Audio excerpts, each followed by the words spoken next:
Agora teve a votação daquele projeto do aumento do número de deputados e eu apurei que o presidente Lula indicou ontem que deve sancionar a proposta que aumenta o número de congressistas no país. Segundo relatos feitos a mim antes da votação no Senado Federal, uma votação que teve uma participação de Davi Alcolumbre direta. Davi Alcolumbre, ele pediu para deixar o posto de presidente do Senado Federal para votar, o que não é comum, e o voto dele foi crucial para que houvesse maioria para, enfim, confirmar o aumento do número de deputados federais.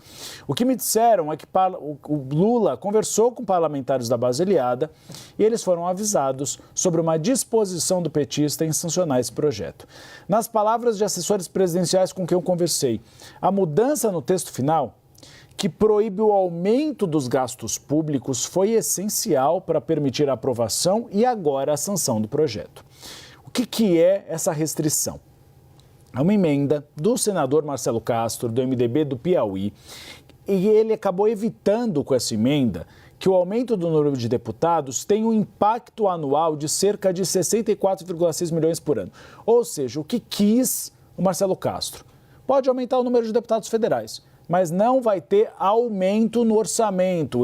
Você que está nos assistindo, a gente não vai pagar mais, não vai ser mais utilizado dinheiro público para que tenha mais deputados federais. Essa proposta do aumento do número de deputados federais tem as digitais diretas, tanto de Hugo Mota como de Davi Alcolumbre. E por isso, a avaliação no Palácio do Planalto é que um veto de Lula poderia entornar mais o caldo, ou seja, piorar ainda mais a relação com o presidente. Apesar de ter sinalizado favoravelmente que pode sancionar a proposta, Lula ainda pretende consultar ministros e parlamentares sobre as consequências dela. Por quê? Porque a crise não acaba por aqui. Há dois efeitos colaterais. Apesar de não ter aumento dos custos para o Congresso Nacional, deve haver um efeito cascata.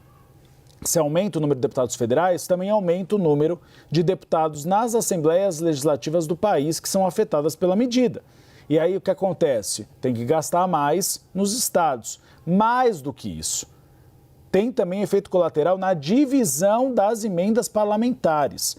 Porque o Palácio do Planalto defende que a regra atual sobre o teto para as emendas seja mantida.